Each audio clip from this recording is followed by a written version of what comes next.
Okay, so clearly the weather has something to do with the mood, but what was going on with the mood before?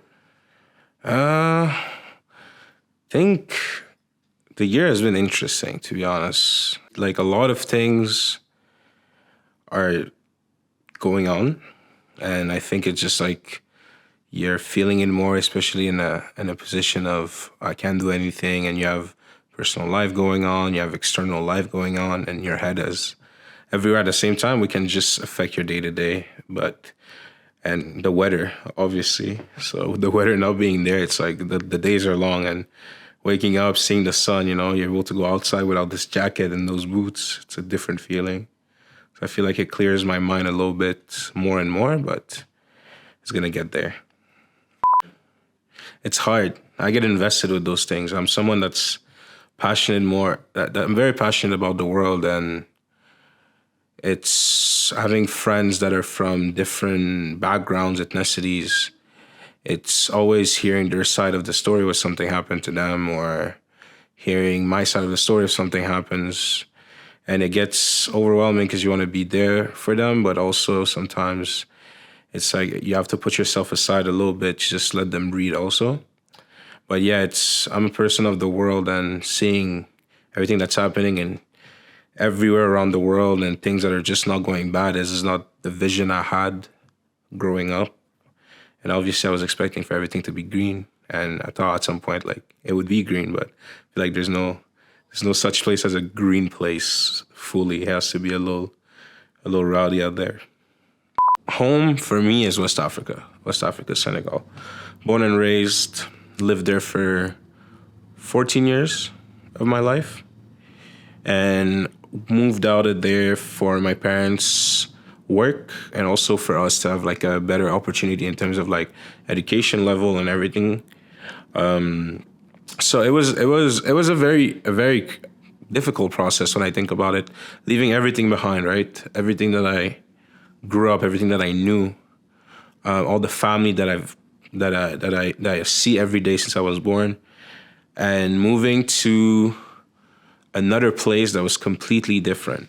So it was just a restart button for me. And it was very hard because I come here with values that are different, or a mentality that are different, a language that is a bit different necessarily. And I'm just restarting in a whole new world.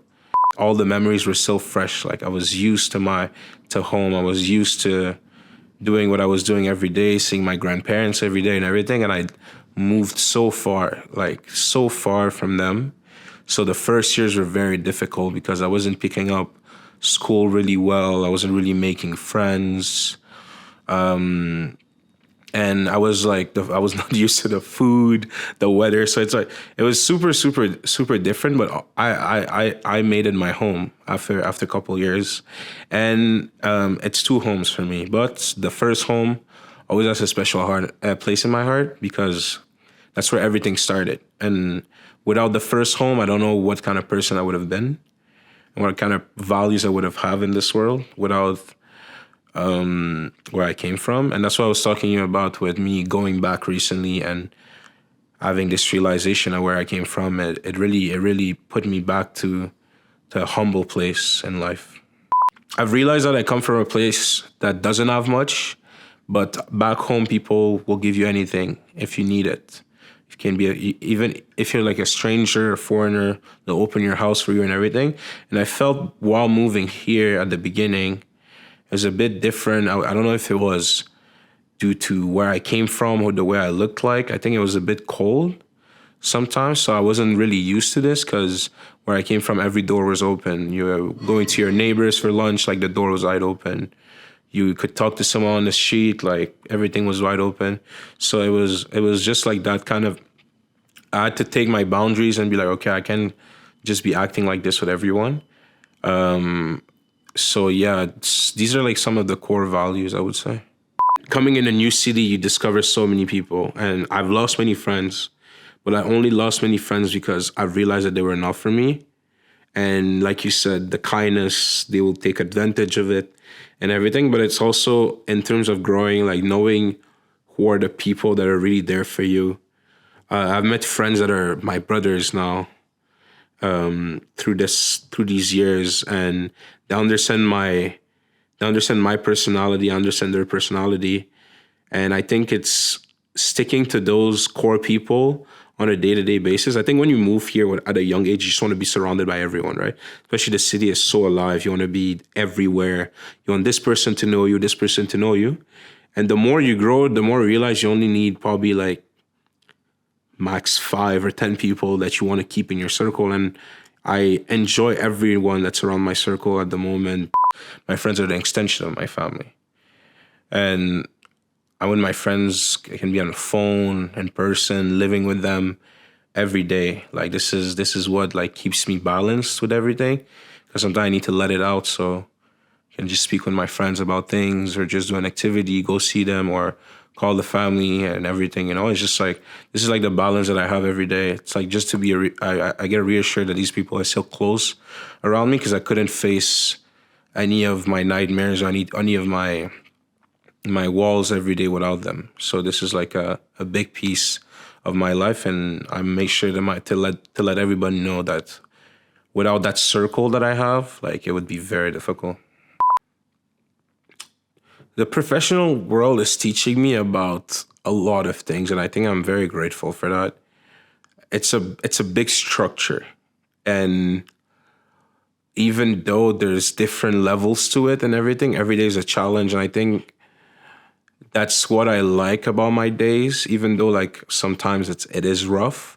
Like I love the challenges, and I'm learning a lot about communication skills or project management, and all these different skills. Like my goal is just to learn them the more and more, to be able to apply them, because it's like going to another school where I can like learn these skills differently, and I'm learning a lot, and I think that's what I actually enjoy the professional verse for that aspect, because I can see I could call it a free education, to be honest. I feel like it's just I'm around mentors or people that are like more experienced than me and are just teaching me how to communicate in a meeting and do different analysis and everything.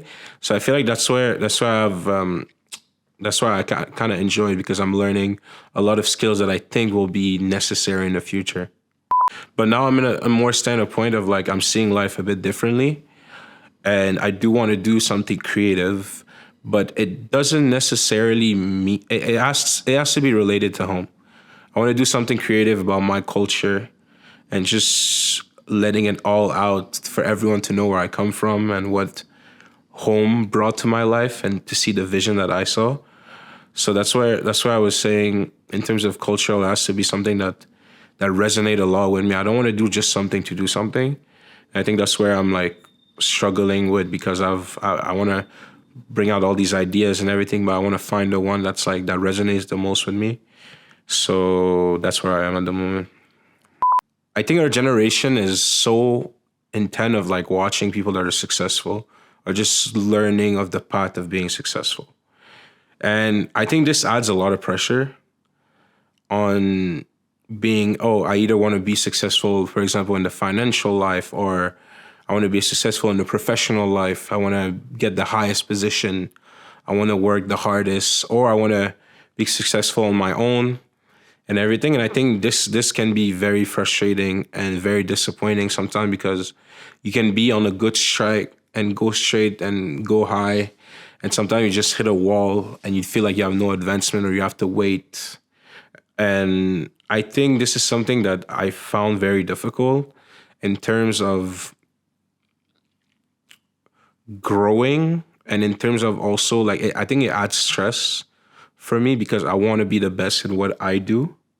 Success is different every year in my head, to be honestly. And every year, I think every time in my life, success is going to be different. I think success recently has been finishing the education. That was success. And after that, I was like, okay, this is done. What are we? I was like, and I think success is very difficult to attain, because I'm never happy. I'm never happy enough to tell myself that I'm successful, because I know there's more and more coming. But for success for me is to be the highest at the highest level I can get in turn as my personal self. Like in terms of being educated or being knowledgeable or being reliable, I think success come from different door. For me, I think it would be for me to be the best person that I can be. Many things are happening. It can be personal or in the world at the moment, but I'm still trying to like wake up and have a smile every day. I think that's what like that boost of energy every day puts me into happiness. And in terms of my character and personal development is I'm searching for myself, I would say. And if I want to be truly honest, I'm still looking for who I am really in terms of what I want, who I want to be.